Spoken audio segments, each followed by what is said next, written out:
Elizabeth Rogliani reminds America to stay on guard in the face of socialist uprisings.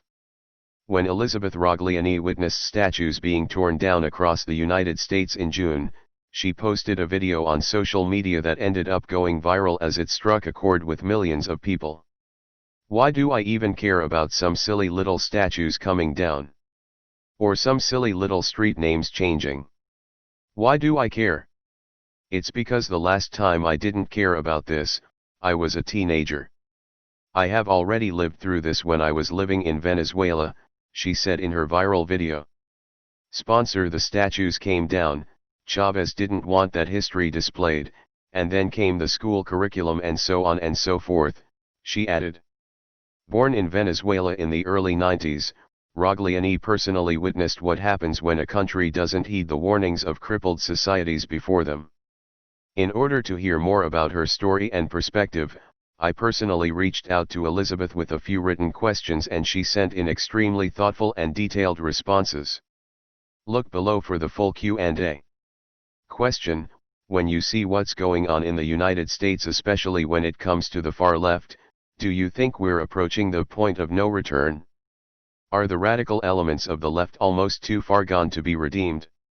Elizabeth's response: I don't think the US is at a point of no return. I think you still have time to reverse it. Although the indoctrination in school is worrisome. Not to mention the cultural indoctrination through Hollywood. We, Venezuela, didn't have any of this, at least not to such levels.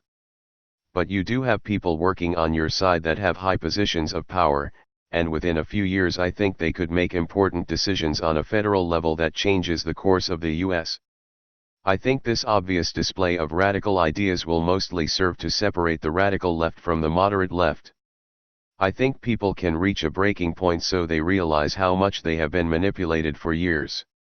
Question: you have also received quite a bit of attention for discussing Black Lives Matter and their openly Marxist founders. Can you tell our audience your perspective of what you see with that movement and why it's so troublesome? Elizabeth's response: the idea that Black Lives Matter should be self-evident. However, the problem is that the slogan comes from an organization with a Marxist agenda. This is something they are not hiding. The money they are receiving from some well-intentioned people is being used to further a Marxist agenda.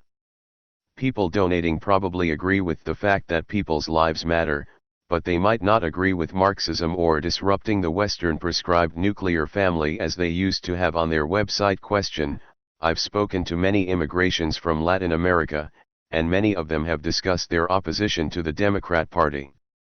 They believe the Democrat policies are starting to become too similar to what they fled from in their home countries. Is that your experience as well? How do those around you feel about the current state of America? Elizabeth's response: yes, I definitely would agree with that. The thing is, the idea of the Latino community is not based in reality. First of all, Latin Americans come from vastly different socio-economic backgrounds and races. The US has created this idea that Hispanics are some sort of new race. All Latinos don't have the same racial experience. There are black Latinos, and there are white Latinos. Not white passing, this new term I have heard.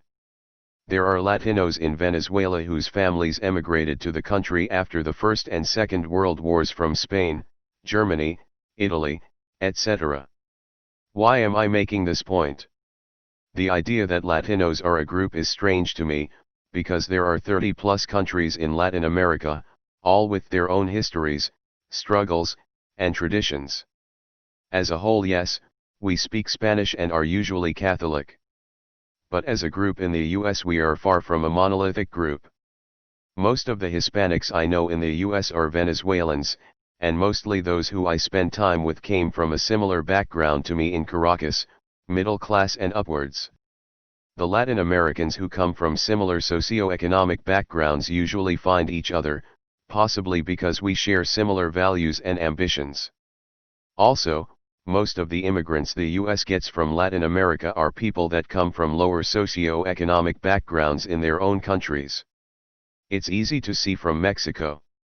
It isn't the rich Mexicans that are emigrating here in mass, It's the poorest Mexicans. Most of the rich Mexicans usually stay in Mexico. This is just a reality.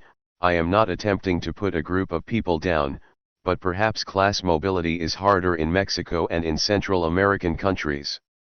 The only difference in that trend comes from Venezuelans and Cubans because the government destroyed the economy and futures of people coming from all economic backgrounds. The key difference is that the poorest Venezuelans are either still trapped there, or went to neighboring countries. The Venezuelans with possibilities moved to the US or Europe. Again, I am making this point to highlight the huge differences within the Hispanic communities because we definitely are not necessarily voting through group identity. Cubans in general have managed to work and get themselves up economically. So when they talk about a victimized minority in the US, they are not talking about Cubans, because Cubans are generally fiscally conservative and are doing well for themselves. They are also not talking about Venezuelans. And yes, Venezuelans and Cubans will, for the most part, vote Republican.